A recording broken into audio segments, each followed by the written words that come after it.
Sampaikan pengalaman saya bergaul dengan banyak konglomerat begitu ya, baik yang nomor sekian, nomor sekian, nomor sekian. Dan ternyata mereka mendidik anaknya dengan kecerdasan keuangan yang berbeda dengan orang biasa. Sekarang akan saya share kecerdasan keuangan dalam waktu 5 menit. Kita sekolah, setelah lulus sekolah disuruh apa? Kerja, tapi kita tidak diajarin ngelamar kerja. Kerja untuk apa? Cari uang. Tapi kita tidak diajarin cara cari uang dan kecerdasan keuangan. Bahkan kecerdasan keuangan itu ternyata lebih tabu dibanding kecerdasan seksual. Kecerdasan seksual kelas 3 SD diajarin. Kecerdasan keuangan sampai S3 juga tidak diajarkan. Nah, kecerdasan keuangan dimulai dengan kita tahu dua hal.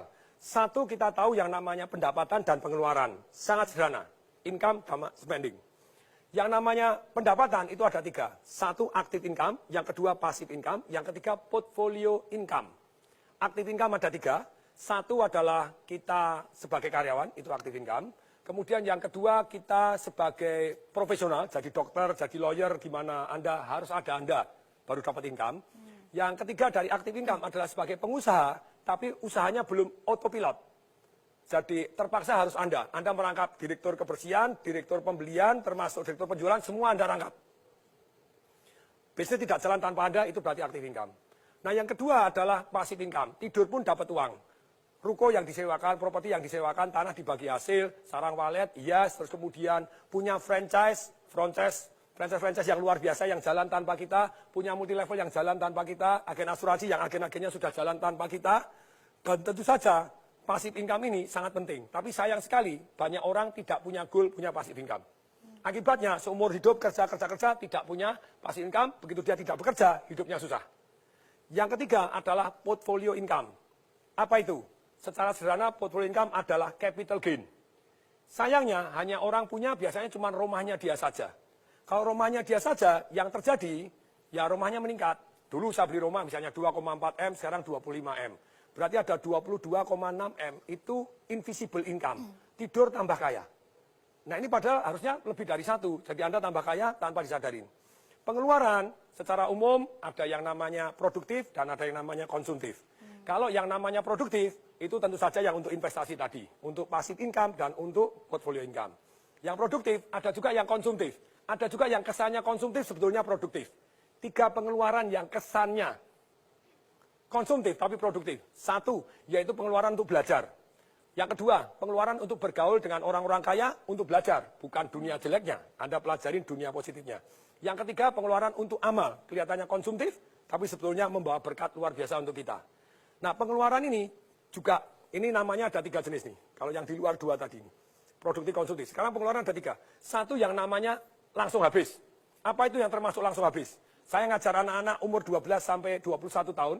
Sekian ratus anak datang. Saya tanya, kalau kamu tak kasih duit 50 juta, beli apa? Ada yang nulis, sepatu 24 juta. Saya bilang, sepatu apa 24 juta? Dia nyebutkan merek tertentu, Pak Tong ketinggalan. Keren Pak Tong, itu pengeluaran langsung hilang. 3 tahun kemudian dijual sepatunya laku nggak? Langsung habis. Anda makan, Anda beli baju, beli apa itu langsung hilang, pengeluaran langsung hilang. Jadi konsumtif langsung hilang. Yang kedua, passive spending. Apa itu passive spending? Anda langganan macam-macam gitu ya, yang tidak Anda pakai, termasuk karyawan tidak produktif, kemudian Anda beli mobil yang sebetulnya tidak harus, setiap bulan harus keluar, bensin keluar. Ini semuanya passive spending. Tidur pun tetap harus Anda keluar. Ini berat, saya sangat menghindari ini. Kemudian yang ketiga, itu adalah invisible spending. Tidur pun Anda dirampok tanpa Anda tahu.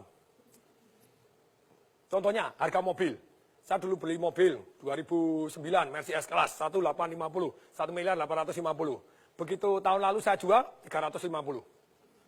Hilang 1,5 M. Untungnya saya belinya pakai passive income, jadi aman. Jadi gini, pelajarannya adalah begini. Selama Anda belum punya income, saya bilang, seperti anak-anak kecil tadi, negara ini bangkrut, rakyat-rakyatnya miskin. Kenapa? Karena belum punya income, sudah pinter boros-boros. Yang kedua, banyak orang miskin tetap miskin karena baru aktif income, sudah kebanyakan gaya. Menurut hukum fisika, hukum alam ciptaan Tuhan, gaya sebanding lurus dengan tekanan. Kalau hidup Anda kebanyakan tekanan, berarti kebanyakan gaya.